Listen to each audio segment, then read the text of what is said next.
ಎಲ್ರಿಗೂ ನಮಸ್ಕಾರ. ನಮ್ಮ ಅಡುಗೆ ಚಾನೆಲ್ಗೆ ಸ್ವಾಗತ. ಇವತ್ತಿನ ವಿಶೇಷ ಗೋಧಿ ಹಿಟ್ಟನ್ನು ಉಪಯೋಗ ಮಾಡಿ ಮೃದುವಾಗಿರೋ ಅಂಥ ಬೆಳಿಗ್ಗೆ ತಿಂಡಿ ಅಥವಾ ಈ ರೆಸಿಪಿನ ರಾತ್ರಿ ಊಟಕ್ಕೆ, ಈವ್ನಿಂಗ್ ಸ್ನ್ಯಾಕು, ಲಂಚ್ ಬಾಕ್ಸ್ ಕೂಡ ಮಾಡ್ಕೊಂಡು ತೊಗೊಂಡು ಹೋಗ್ಬೋದು. ಒಂದು ಸಲ ಟ್ರೈ ಮಾಡಿ. ಆರೋಗ್ಯಕರವಾಗಿರೋ ಅಂಥ ರೆಸಿಪಿ ಇದು.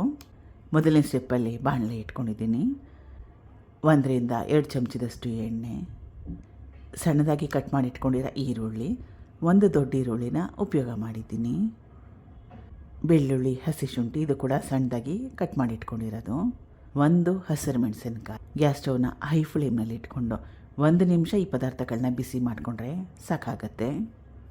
1 ನಿಮಿಷ ಆದಮೇಲೆ ಇದು ಅತ್ಯಂತ ಸಣ್ಣದಾಗಿ ಕಟ್ ಮಾಡಿ ಇಟ್ಕೊಂಡಿರೋ ಎಲೆಕೋಸು, ಕ್ಯಾಬೇಜು, ಕ್ಯಾರೆಟು, ಹುರುಳಿಕಾಯಿ. ನಿಮಗೆ ಯಾವ ತರಕಾರಿ ಇಷ್ಟ ಆ ತರಕಾರಿಗಳನ್ನ ಹಾಕ್ಕೋಬೋದು. ರುಚಿಗೆ ತಕ್ಕಷ್ಟು ಉಪ್ಪನ್ನ ಹಾಕ್ಕೊಂಡ್ಮೇಲೆ ಕಲಿಸ್ಕೊಂಡು ನೀರನ್ನ ಹಾಕ್ಕೊಳ್ದೆ ತರಕಾರಿಗಳನ್ನ ಮೆತ್ತಗಾಗೋವರೆಗೂ ಬೇಯಿಸ್ಕೋಬೇಕು. ತುಂಬಾ ಜಾಸ್ತಿ ಏನಾದರೂ ಡ್ರೈನೆಸ್ ಇದ್ದರೆ 1-2 ಚಮಚ ನೀರನ್ನ ಚಿಮ್ಕಿಸ್ಕೋಬೋದು.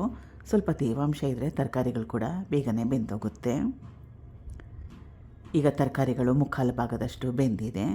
ಇಷ್ಟರ ಮಟ್ಟಿಗೆ ಬೇಯಿಸ್ಕೊಂಡ್ರೆ ಸಾಕಾಗುತ್ತೆ. ಸ್ವಲ್ಪ ಮೆಣಸಿನ ಪುಡಿ, ಕಾಳು ಮೆಣಸಿನ ಪುಡಿ, ಇಷ್ಟ ಇದ್ದರೆ ಗರಂ ಮಸಾಲ ಹಾಕ್ಕೋಬೋದು. ಆಮೇಲೆ ಸಣ್ಣದಾಗಿ ಕಟ್ ಮಾಡಿ ಇಟ್ಕೊಂಡಿರೋ ಸ್ಪ್ರಿಂಗ್ ಆನಿಯನ್ ಹಾಕ್ಕೋಬೋದು. ಸೋಯಾ ಸಾಸ್ ಇದ್ದರೆ ಅದನ್ನು ಕೂಡ ಹಾಕ್ಕೋಬೋದು. ನಾನು ಸಿಂಪಲ್ಲಾಗಿ ಆರೋಗ್ಯಕರವಾಗಿರೋ ವೇಯಲ್ಲಿ ಮಾಡ್ತಾಯಿದ್ದೀನಿ, ಆ ರೀತಿಯಾಗಿ ಮಾಡ್ತಾಯಿದ್ದೀನಿ. ಅದಕ್ಕೋಸ್ಕರವಾಗಿ ಎಕ್ಸ್ಟ್ರಾ ಮಸಾಲ ಏನೂ ಹಾಕ್ಕೊಳ್ತಾ ಇಲ್ಲ. ಈಗ ಇದು ಸ್ಟಫಿಂಗೋಸ್ಕರ ರೆಡಿಯಾಗಿದೆ. ಗೋಧಿ ಹಿಟ್ಟಿನ ಚಪಾತಿನ ಲಟ್ಟಿಸ್ಕೊಳ್ತಾ ಇದ್ದೀನಿ. ಚಪಾತಿ ಹಿಟ್ಟು ಮನೇಲಿತ್ತು, ಅದನ್ನೇ ಉಪಯೋಗ ಮಾಡ್ತಾಯಿದ್ದೀನಿ. ತೆಳುವಾಗಿ ಲಟ್ಟಿಸ್ಕೋಬೇಕು, ದಪ್ಪ ಬೇಡ.